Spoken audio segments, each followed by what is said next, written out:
ನಮಸ್ತೆ ಎಲ್ರಿಗೂ, welcome back to my channel sweet and spicy recipes. ಇವತ್ತು ಜೋಳದ ಹಿಟ್ಟಿಂದ ಒಂದು ಕ್ರಿಸ್ಪಿಯಾಗಿರುವಂಥ ದೋಸೆ ರೆಸಿಪಿನ ನಿಮ್ಮ ಜೊತೆ ಶೇರ್ ಮಾಡ್ತಾ ಇದ್ದೀನಿ.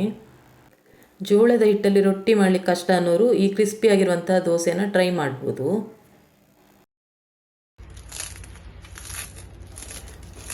ಈ ದೋಸೆ ಮಾಡಲಿಕ್ಕೆ ನಾನು ಒಂದು ಪಾತ್ರೆಗೆ 1 ಕಪ್ನಷ್ಟು ಉದ್ದಿನಬೇಳೆ ಹಾಕ್ತಾ ಇದ್ದೀನಿ. ಅದೇ ಕಪ್ ಅಳತೆಯಲ್ಲಿ 1 ಕಪ್ನಷ್ಟು ಅಕ್ಕಿ. ನೀವು ದೋಸೆ ಅಕ್ಕಿ ಅಥವಾ ರೇಷನ್ ಅಕ್ಕಿ ಯಾವುದನ್ನು ಬೇಕಾದರೂ ಹಾಕ್ಬೋದು. ಇವಾಗ ಇದನ್ನು ಒಂದೆರಡು ಸಲ ಚೆನ್ನಾಗಿ ತೊಳಿತಾ ಇದ್ದೀನಿ. ನೋಡಿ, ಇದನ್ನು ಚೆನ್ನಾಗಿ ತೊಳೆದ ನಂತರ ಇದಕ್ಕೆ ನೀರು ಸೇರಿಸ್ಕೊಂಡು ಮಿನಿಮಮ್ ಒಂದು 4 ರಿಂದ 5 ಗಂಟೆ ತನಕಾದರೂ ನೆನೆಯಲಿಕ್ಕೆ ಬಿಡಬೇಕಾಗತ್ತೆ. ನಾನು ಮಧ್ಯಾಹ್ನ ನೆನೆ ಹಾಕಿದ್ದೆ. ಇವಾಗ ಸಾಯಂಕಾಲ ಇದನ್ನು ರುಬ್ತಾ ಇದ್ದೀನಿ. ಚೆನ್ನಾಗಿ ಒಂದು ಸಲ ತೊಳೆದು ಮಿಕ್ಸಿ ಜಾರಿಗೆ ಹಾಕ್ಕೊಳ್ಬೇಕು.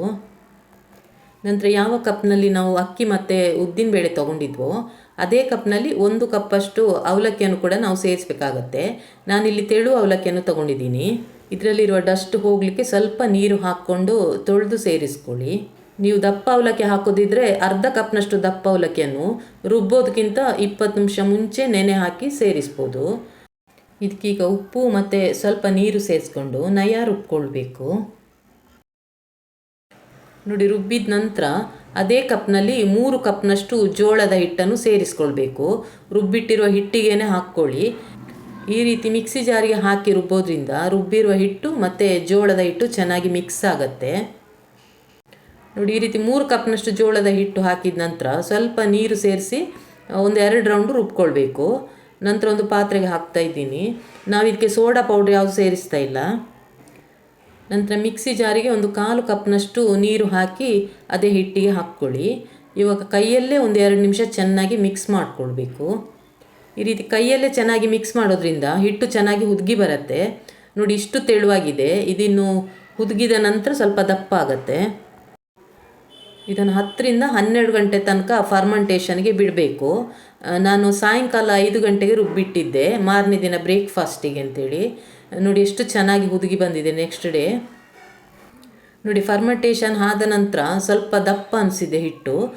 ನೀವು ದೋಸೆ ಒಯ್ಯಬೇಕಾದ್ರೆ ನೋಡ್ಕೊಳ್ಳಿ, ಬೇಕಂದರೆ ಸ್ವಲ್ಪ ನೀರು ಸೇರಿಸ್ಕೊಂಡು ಮಿಕ್ಸ್ ಮಾಡಿ ದೋಸೆ ಮಾಡಿದರೆ ಆಯಿತು. ಇವಾಗ ದೋಸೆ ಮಾಡೋದಕ್ಕಿಂತ ಮುಂಚೆ ಇದಕ್ಕೊಂದು ಕಾಂಬಿನೇಷನಾಗಿ ಚಟ್ನಿ ರೆಡಿ ಮಾಡ್ಕೊಳ್ಳೋಣ. ಒಂದು ಮಿಕ್ಸಿ ಜಾರಿಗೆ ಸ್ವಲ್ಪ ತೆಂಗಿನಕಾಯಿ, ತುರಿದಿರುವಂಥ ತೆಂಗಿನಕಾಯಿ, 2 ಸ್ಪೂನ್ನಷ್ಟು ಹುರಿಗಡಲೆ, 3 ಹಸಿಮೆಣಸು, 1 ತುಂಡು ಹುಣಸೆ ಹಣ್ಣು ಮತ್ತು ಶುಂಠಿ 1 ಇಂಚಷ್ಟು ಹಾಕ್ತಾ ಇದ್ದೀನಿ. ನಂತರ ಉಪ್ಪು ಎಷ್ಟು ಬೇಕೋ ಅಷ್ಟು ಉಪ್ಪು ಹಾಕ್ಕೊಂಡು ಸ್ವಲ್ಪ ನೀರು ಸೇರಿಸ್ಕೊಂಡು ಚಟ್ನಿ ರುಬ್ತಾ ಇದ್ದೀನಿ. ನಂತರ ಮಿಕ್ಸಿ ಜಾರಿಗೆ ಸ್ವಲ್ಪ ನೀರು ಹಾಕಿ ನಮಗೆ ಎಷ್ಟು ಹದ ಬೇಕೋ ಅಷ್ಟು ಹದ ಮಾಡಿಕೊಳ್ಬೇಕು. ನೋಡಿ, ಈ ಹದದಲ್ಲಿ ಮಾಡಿದ್ದೀನಿ. ನಾನು ಸ್ವಲ್ಪ ತೆಳುವಾಗಿ ಚಟ್ನಿ ಮಾಡಿದ್ದೀನಿ. ಇದಕ್ಕೆ ಒಗ್ಗರಣೆಗೆ ನಾನು ಸಾಸಿವೆ, ಒಣಮೆಣಸು ಮತ್ತು ಕರಿಬೇವು ಸೊಪ್ಪು ಹಾಕ್ತಾ ಇದ್ದೀನಿ. ಸಿಂಪಲ್ ಆಗಿರುವಂಥ ಚಟ್ನಿ ರೆಡಿ ಆಯಿತು. ಇವಾಗ ದೋಸೆ ರೆಡಿ ಮಾಡ್ಕೊಳ್ಬೇಕು. ತವ ಚೆನ್ನಾಗಿ ಕಾದಿರಲಿ ನೀವು ದೋಸೆ ಹಾಕಬೇಕಾದ್ರೆ. ನಾನಿಲ್ಲಿ ತವ ಮೇಲೆ ಎಣ್ಣೆ ಆಗಲಿ ತುಪ್ಪ ಆಗಲಿ ಯಾವುದು ಹಾಕ್ತಾ ಇಲ್ಲ. 1 ಸೌಟಷ್ಟು ಹಿಟ್ಟು ಹಾಕಿ ತೆಳು ದೋಸೆ ಮಾಡ್ಕೊಳ್ಬೇಕು. ದೋಸೆ ಹಾಕಬೇಕಾದ್ರೆ ಫ್ಲೇಮನ್ನು ಮೀಡಿಯಮಲ್ಲಿ ಇಟ್ಕೊಳ್ಳಿ. ಇವಾಗ ಮೀಡಿಯಮ್ ಫ್ಲೇಮಲ್ಲೇ ಕ್ರಿಸ್ಪಿ ಆಗೋ ತನಕ ದೋಸೆ ಬೇಯಿಸ್ಕೊಂಡ್ರಾಯ್ತು. ನೋಡಿ, ನಿಮಗೆ ಜಾಸ್ತಿ ಕ್ರಿಸ್ಪಿ ಬೇಡ ಅಂದರೆ ಹೆಚ್ಚು ಹೊತ್ತು ಬೇಯಿಸ್ಕೊಳ್ಬೇಡಿ. ಸ್ವಲ್ಪ ಬೆಂದ ನಂತರ ಈ ರೀತಿ ಕಲರ್ ಚೇಂಜ್ ಆದ ನಂತರ ತೆಗಿಬೋದು. ನಾನು ಸ್ವಲ್ಪ ಕ್ರಿಸ್ಪಿಯಾಗಿ ಮಾಡ್ತಾ ಇದ್ದೀನಿ, ಅದಕ್ಕೆ ಈ ರೀತಿ ಸ್ವಲ್ಪ ಬ್ರೌನ್ ಆಗೋ ತನಕ ಬೇಯಿಸ್ಕೊಂಡಿದ್ದೀನಿ. ನೋಡಿದ್ರಲ್ವ, ಕ್ರಿಸ್ಪಿ ಆಗಿರುವಂಥ ಜೋಳದ ಹಿಟ್ಟಿನ ದೋಸೆ ರೆಡಿ ಆಯಿತು. ಎಷ್ಟು ಕ್ರಿಸ್ಪಿ ಆಗಿದೆ ಅಂತೇಳಿ ನೋಡಿ.